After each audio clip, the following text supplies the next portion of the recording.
Senhoras e senhores, eu convido vocês para conhecer o melhor anti-vilão de todos os tempos, Odorico Paraguaçu. E olha eu encontrando mais uma história fabulosa, sensacional, excepcional, subindo a hype de todo mundo, e aí o pessoal pode não gostar tanto. Mas quando a gente termina de ler uma história assim, que a gente gosta, é por aí. E aí, pegando nessa busca de romances em que tenha o humor, né? Livros de humor que não sejam só tique-lite ou aqueles romances de época, e eu achei um excepcional, que é o Bem Amado, do Dias Gomes. Aqui é uma peça de teatro, foi a primeira peça de teatro que eu li, então calma, porque leitores comuns vão poder entrar na história com uma peça de teatro. Eu pensei que eu ia ter dificuldades. A peça de teatro só vai ter os diálogos, então a gente vai entender o ambiente, o cenário. Claro, a gente perde um pouquinho, mas nesse caso aqui não compromete a história de jeito nenhum. Anti-vilão, aquele cara ruim, mas que só se dá mal, é um tipo de personagem dos meus preferidos. A gente entrou muito na era do anti-herói. É legal o anti-herói também, mas o anti-vilão, eu descobri que quando bem feito, assim, um anti-vilão, ele é o melhor de todos os personagens. É aquele que faz a gente vibrar. A gente quer que o vilão se dê mal. Eu acho que fazer humor utilizando um vilão que não se dá bem o tempo todo e que acaba que, assim, além dele ser realmente bem atrapalhado, ele não inteligente nesse caso, acho que ele não é nem atrapalhado, ele não é inteligente, ele não é um cara que para pensar na razão, racionalmente. As coisas acabam acontecendo para ele se dar mal, o que faz da história ter um tom de humor ainda melhor. E quando a gente vê isso em um político corrupto, uou, prato cheio, é só parar e ler. Eu não gosto muito de falar assim, livros para se ler em um dia, histórias para se ler em um dia. Eu acho que acaba a gente indo para essas histórias com a expectativa de que tem que terminar em um dia.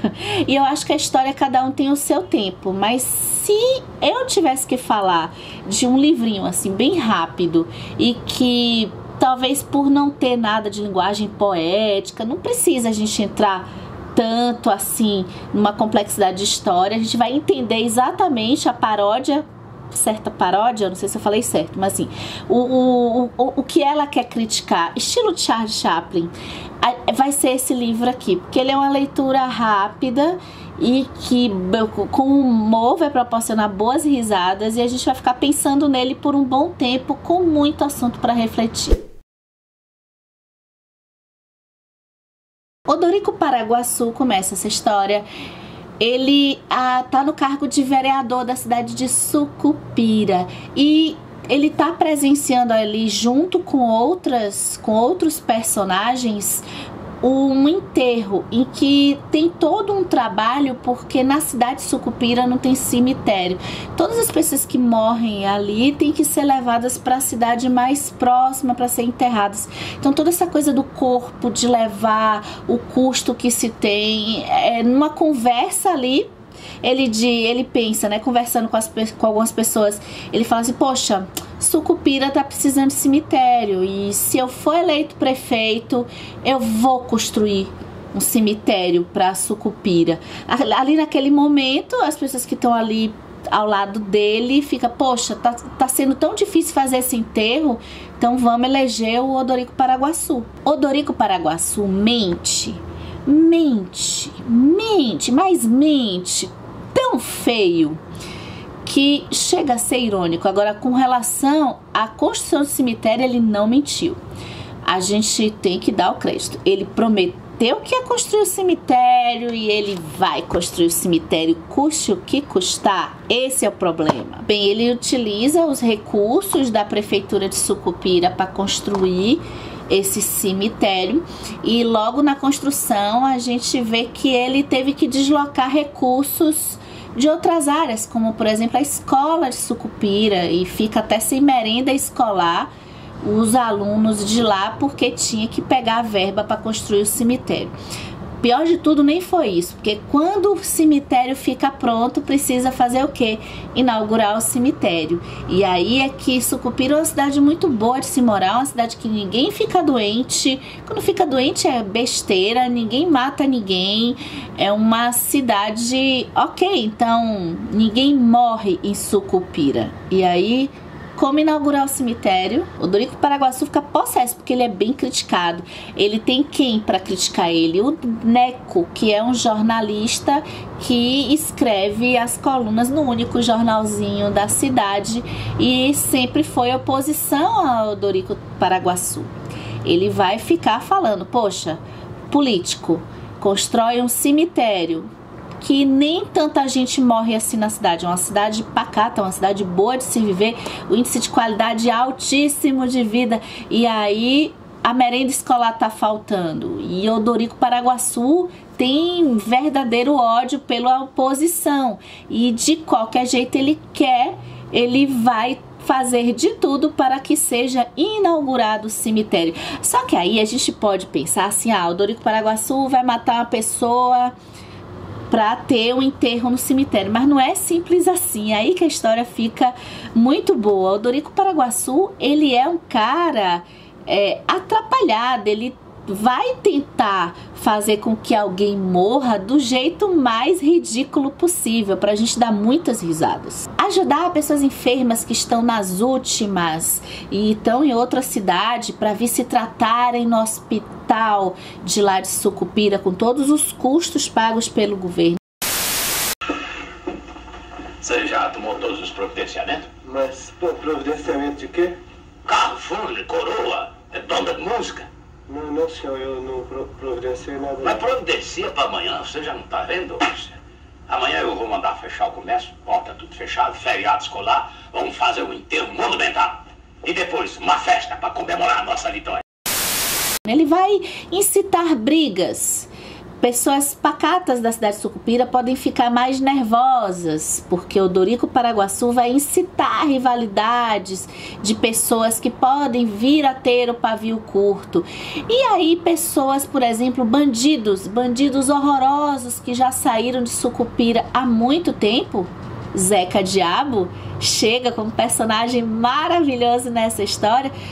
O Dorico Paraguaçu pode tentar trazer um bandido que já foi expulso da cidade há muitos anos de volta para essa cidade, da maneira mais inusitada possível, que eu tenho certeza que você vai cair na gargalhada.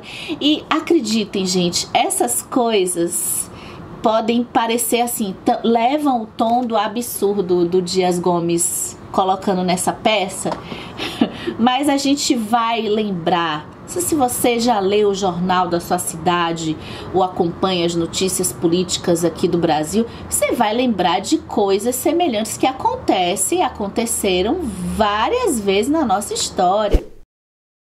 E só lembrando que para ler o Bem Amado, é bom a gente desligar a nossa crítica, assim, para não levar a história também totalmente a sério. Até porque é uma farsa. Então, assim como, sei lá, 50 Tons de Cinza, a gente poderia lembrar que eu acho que é uma farsa também. Mas sabendo que muita coisa que tá ali existe, e é uma ótima oportunidade para a gente refletir e discutir.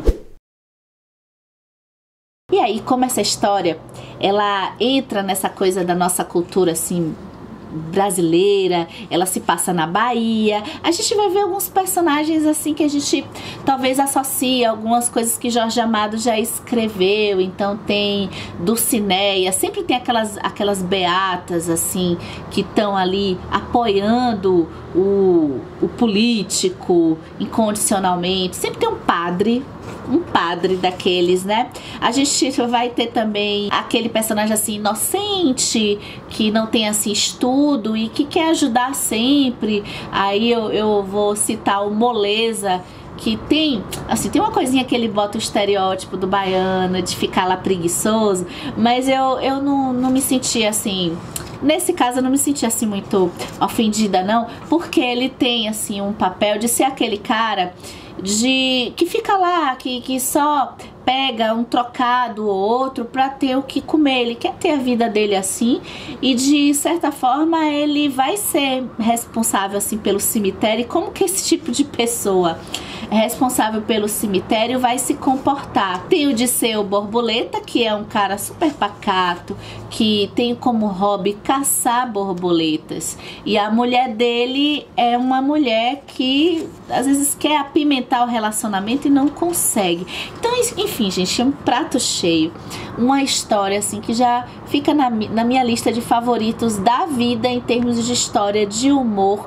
E a gente pensar na política, nos absurdos, em que muitas vezes uma obstinação de alguém que quer algo que pode até fazer sentido para a cidade, mas acaba indo por caminhos que o negócio vai crescendo